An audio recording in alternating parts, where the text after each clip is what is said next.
Sayadaw spoke yesterday explaining the essence of the sayings about Vipassana. He explained their essential meaning in terms of theory and practice. Whatever one undertakes, this task that is undertaken should be meaningful, and one should work at the task until it shows a suitable amount of benefits. This task of satipatthana, self-research, if looked at in an ordinary way, is very simple.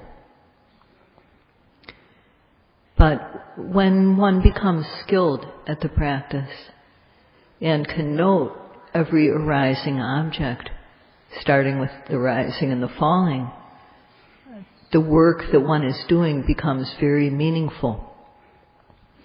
And Sayadaw spoke about this yesterday.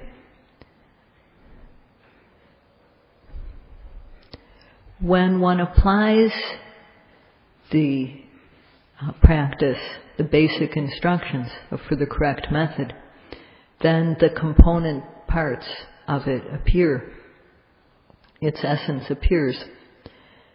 So if we try it, if we do it, then the essence of satipatthana will arise, will become apparent. And one goes even beyond the norm and gains amazing results. If one experiences such results for oneself and for others, when one knows that this is a very important task, and one knows the knowledge that one gains is experiential. Yesterday, Sayadaw spoke about how in one moment of observation, of how within the four fields of observation, kaya, chitta, kaya, vedana, chitta, and Dhamma, whenever a new object arises, this within the large field of observation, the ever new arising object, we call this the object of observation. So sometimes the physicality is what is apparent. Sometimes there's feeling, good or bad. Sometimes there's various forms of the mind, thinking, planning, and so on. And sometimes there are general natural phenomena, such as seeing and so on. So this ever new arising small bit within the large field of observation is called the object of observation. And only when we apply ardent effort, to make the mind reach the object that arises at the very moment that arises, so that sati will stick to the object. This is what we are trying to do. So in order to make the mind reach the object and to make sati stick to the object, one has to apply ardent energy. And doing this, applying energy, laziness, and the other kilesas do not have a chance to arise. It's said that an ounce of prevention is worth a pound of cure. In terms of disease, it's much better to prevent a disease from happening in us than it is to cure it after it's already happened. It's better, too, to prevent a fire from breaking out.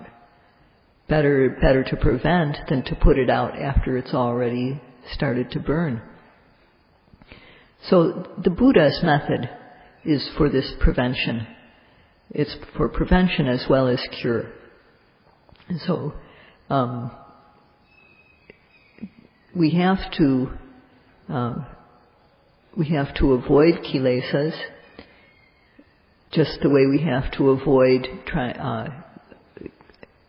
if we know that a contagious disease has broken out, if there's an epidemic of something, we have to try to avoid getting this disease. And so avoidance is one of the ways we try to, avoiding kilesas is one of the ways that we prevent them. And when the object arises, we have to apply effort to observe it. This effort needs to be, it cannot be slow or cool or sluggish, not even one little bit. It has to be active. So Sayadaw said the yogis need to look at themselves and consider, as soon as the object of observation arises, is there active effort made to observe the object or not? So if not, then this means that for that yogi, sati has not yet occurred, or if it has arisen, it is not yet good. With effort, sati will stick with the object. Sati will arise. With repeated effort, it sticks with the object.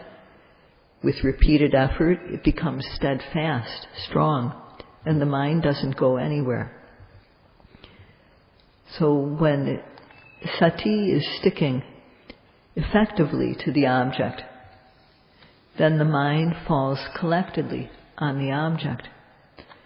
So through this application of ardent effort, kilesas, starting with laziness, are not given a chance to arise. And the way is open for kusala, wholesomeness, to come into one's mind. So this is an undeniable fact. So when we do this a lot, when we apply effort to observe the arising object a lot, then bit by bit, our effort, virya, courageous effort, gains momentum. It increases in stages. So although one may think, thinking about this in an ordinary way, one may think that this effort is insignificant. But in fact, it becomes amazingly strong. And through the effort, our mind becomes strong itself because of being kept clean. So this makes our mind strong. And based on the clean mind, knowledge starts to arise, beginning with the discernment of nama and rupa. This knowledge is not theoretical or reflective knowledge. What we can think about, what we can know by thinking, is just a shadow of what really is. When we practice in this way, we come to know true nature. Just the same way when we chew a morsel of food, we come to know exactly what the taste is. We know that it's sour or sweet or bitter. So we know the taste by chewing, just the same way we know the true nature of the object through our observation. So the true nature in Pali is called sabhava, its own nature, but it's also called sarasa, which means it's like a taste. This true nature is similar to a flavor. If one is observing the rising and the falling and only sees the form of the belly or its position of expanding, collapsing, rising and falling, then this is not yet knowledge. Samadhi is there in that moment. The mind is collected, but knowledge has not occurred. Only when we go beyond the form and the position of the object do we encounter true nature. And with observation, we know this true nature. Just the way each time we chew a bite of food, we experience the taste. So one should ask oneself if this is happening in one's practice or not. And as we continue to observe, the mind falls collectedly on the object. What we come to know is known by ourself. We know for ourselves.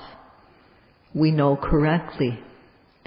And we don't know just a part of the object, we know it fully. We know in a special way that is distinctly better than knowing from books or knowing from hearsay. And we know in detail. So work to gain this type of knowledge. To know the method of practice, one needs to listen carefully, with careful attention, not superficially.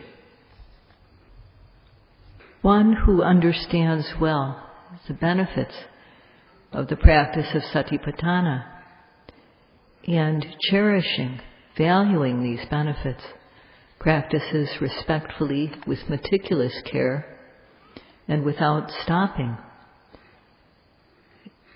Yogis who have this type of objective come to know not just the obvious objects which arise, but also the very fine, refined, subtle objects that are not obvious.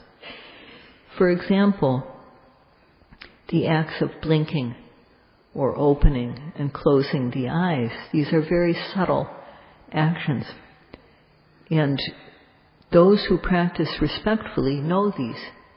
They know the intention to open the eye, and they know what the eye feels like when the eyelid is closed. And when the eyelid opens due to the intention to open, they know how the feeling of the eye changes.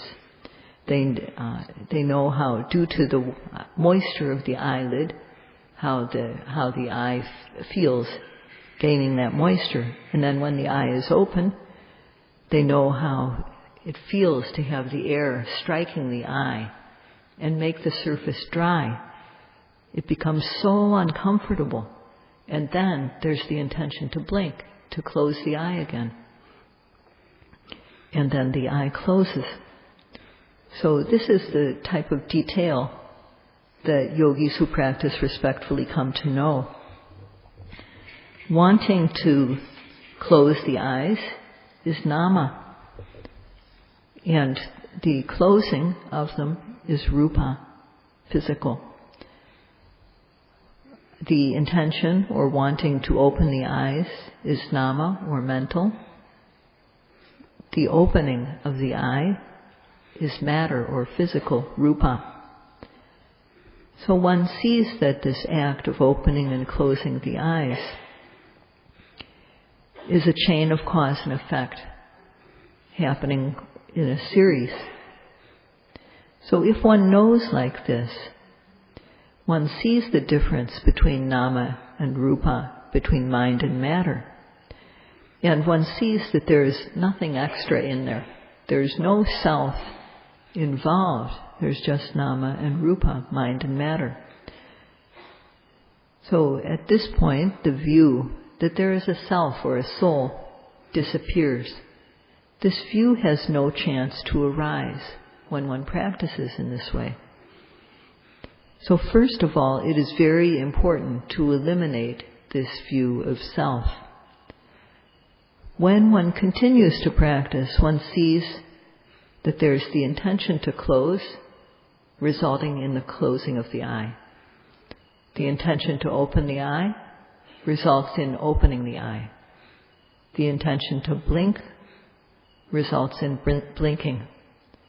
So one sees that these actions are not without a cause. They occur due to a cause. So in this way, one eliminates the view called ahetuka ditti, which is the view that there is no cause, the view of causelessness. Further, one sees that each of these actions occurs due to its own cause. Intention to open the eyes leads to opening and not to something else. Intention to close the eyes leads to closing, not opening. And intention to blink leads to blinking. So each of these actions occurs due to its own specific cause. In the past, one may have viewed that there is a creator that causes these things to happen. But seeing how only the relevant cause leads to relevant effects, that each effect comes about due to its own cause, one overcomes this view of, sometimes called view of fictitious cause. So, in order to know in this way, one has to observe every arising object, starting with the rising and the falling, as soon as it arises. And it's said, not noting, not knowing, kilesas come in. When we don't observe and know, then kilesas enter our mind stream. But noting and knowing, kilesas come clean. When we observe and develop knowledge, the kilesas are eliminated and the mind becomes clean. How valuable this is, look and see for yourself. Starting with the rising and the falling, if there's not the application of ardent effort to observe the apparent obvious object as it is, then collectedness of mind disperses. So it said, not noting, not knowing, kilesas come in.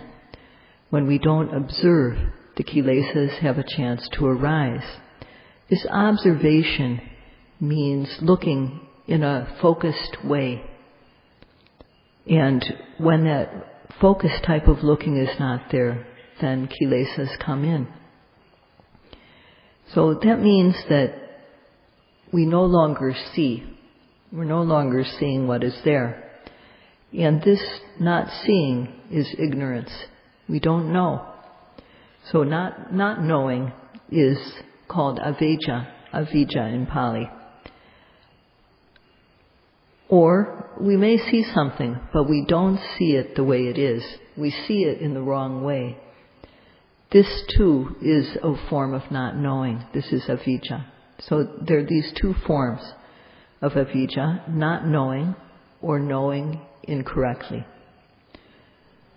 And when this arises, one won't know any shame or fear regarding misdeeds either. There will be no moral shame or moral fear. The mind will leave the object, and after leaving the object, it will go all over the place. It will become scattered. This is udicca, or restlessness. Whenever we miss a noting, when we miss a noting, these four factors will be there, minimum. They are called akusala cetasikas, or unwholesome, concomitant mind states. So these four, which are not knowing, moha or avijja, ahiri, lack of moral shame, anotapa, lack of moral fear, and udicca, restlessness or scattered mind. That is what will be happening when there's a miss in the noting. And when one continues to miss the notings, then if one encounters an object that is enticing, that's pleasing to us, there will be greed, lust. If one encounters an object that is dissatisfying to us, then there will be anger, resentment, and so on. And there will be moha, delusion, whenever these two arise. These are the roots. These three, lobha, dosa, and moha, are the unwholesome roots of the kilesas. So it said, not noting, not knowing, kilesas come in. This is what happens when we don't observe. When blinking, if one doesn't observe, or if one observes in a superficial way, then there will be avijja, which is also called moha. Moha is compared to a cataract on the eye. It makes our vision unclear. We can't see for sure what is there when we see with moha. So one is no longer sure of what the object is with moha. When one doesn't observe, as we do now with the method of satipatthana, when one doesn't observe the arising object within our being as soon as it arises, then moha is present. And the Buddha referred to it as moha patala, which means a layer of moha, a layer of lack of clarity. It's worse than any layer of smog that may be covering over a city or some parts of the Earth's atmosphere. It's worse than that type of thick layer of polluted air. Far worse and far thicker.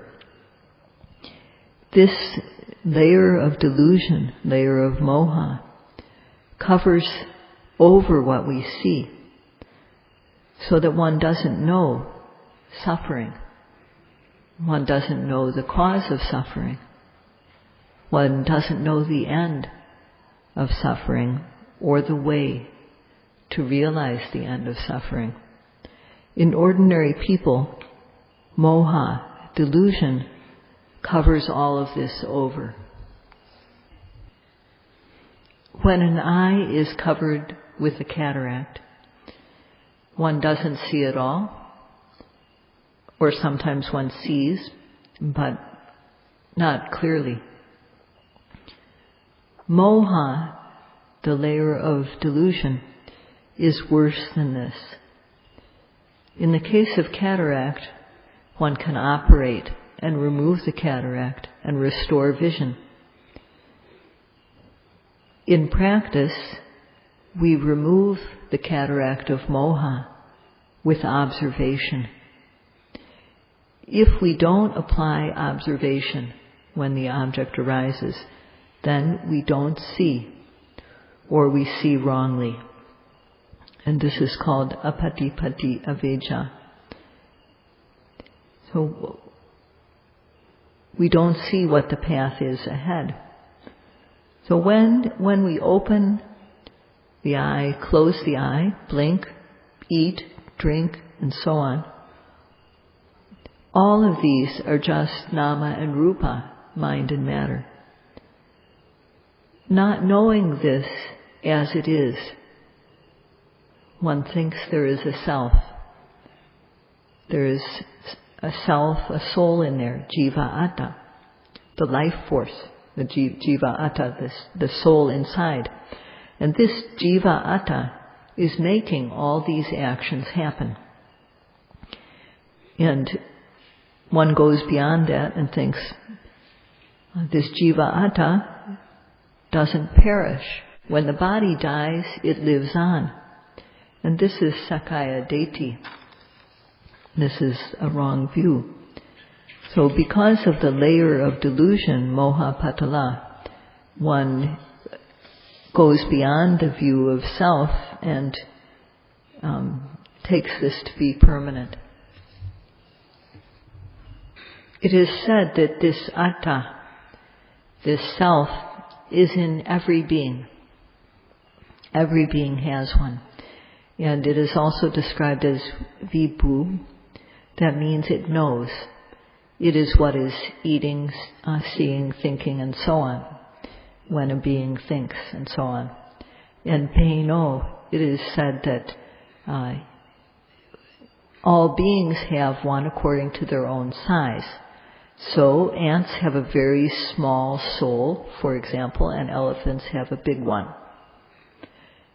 And it is also said, nechocha, which means this atta, this self or soul, is permanent. When the body dies, it is left behind. And why this is because it is a part of Mahabrahma, the great creator who made everything. And so it goes back to being part of Mahabrahma when the body dies. So this is the view that people develop. This is called Attadeti, which means the view that there is a self. It's also called Sakaya Deti, which means seeing something other than what is really there. What really is there is nama and rupa, mind and matter. But on top of that, one sees something else. One sees this self. So that is the meaning of Sakaya Deti. According to the view of those who believe in this atta, according to their view, atta came from the great Brahma, Mahabrahma. And this Mahabrahma does not die. Therefore, this atta, which is a part of Mahabrahma, also does not die. And although the atta may vary in size according to the size of the being, whether the being is large or small, whatever atta it is, it's permanent. So, according to this, people who believe in this doctrine, they think that something which is permanent is not agitated by greed, hatred, or delusion. There's no agitation of raga, dosa, or moha. So this type of peace is called Sammuti Santi. This is what people agree, a group of people agree that this qualifies as peace. And in essence, this type of Sammuti Santi is wrong view, of which there are 62 types. So, because it's just a conventional idea of peace that is based on people agreeing. So, of these 62 types of wrong view, this view called Sakaya Deti, or the view of self, is most important.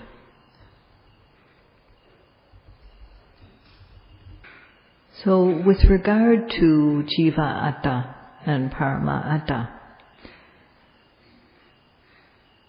how this view of Parama Atta comes about is that one develops the jhanas, and developing the jhanas, on rebirth, one is reborn in a world where beings live a very long time. And in the case of Mahabrahma, he got there first. He was the first one to be born in that realm. And after him, other beings arose in that realm due to having practiced jhanas and being reborn there. And he thinks that he created them. He thinks that he made them come. And they also think, because he is longer lived than they are, they arrive later and they die before he does. So in their eyes, they see this and they think, he created us. He's always here. This Mahabrahma is always here, but we come and go. So therefore, we are this Mahabrahma's creation. And he also thinks the same way. So this Mahabrahma, according to the text, rules the world. And there is only one. There's no other. There's no second Mahabrahma. This Mahabrahma has no form and no suffering, no happiness. Well, it's true. This Mahabrahma doesn't have a form. the form of the Brahmas is very, very subtle. They're physical, they're made up of matter, but this matter is very, very, very fine. So only if the Brahma wants to be seen, then they they create a coarse body so that they can be seen. Ordinarily they can't be seen. So this is correct. They don't have any form. And this Brahma, Mahabrahma, has no suffering and no happiness. Well, this also is true because they don't have bodies the way we do. So they don't have the suffering, suffering and then also the happiness that we have that is connected with the body. And what happens is that people basically think that this Brahma made them. When people die from the Brahma world and then are reborn in the human world, they bring this belief with them, that there's a Brahma, Mahabrahma, that creates beings. So this is how the view gets carried over into the human realm. When one knows how mental and physical phenomena, mind and matter, or nama and rupa, are related as cause and effect, and how each thing results due to only its specific cause and not some other cause, one dispels this view that there is a creator making things happen. When one sees clearly the difference between mind and matter, between nama and rupa, then one is dispelling the view that there is a self inside us. This is dispelling the false view in a momentary way. It's dispelled, but not permanently. It only becomes dispelled permanently when we realize the first path in fruition, Sotapatti Magapala. So in these Sayadaw, there are three kinds of peace, or Santi. And of these three, Sayadaw has spoken today about Sammuti Santi, or it can be called conventional peace. It's what people agree on as a convention. If one sees true nature, one eliminates the view of self. And if one sees how mind and matter are related as cause and effect, one eliminates the view that there is a creator. These views are eliminated permanently when one realizes past knowledge. The peace that comes through realization of the path is achanta santi. This is a lasting peace. During the practice, the peace that we gain in a moment of observation is momentary peace, tadanga santi. Yogis with good noting, when knowledge arises, they feel the value, they feel how peaceful one moment of noting is, and they know the value of this. If in such a yogi, mental powers are developing, and when these powers continue to develop, one will gain a type of peace that is unrelinquishable and that never gets old. And this will be talked about tomorrow night. That's all for today. Sadhu, sadhu.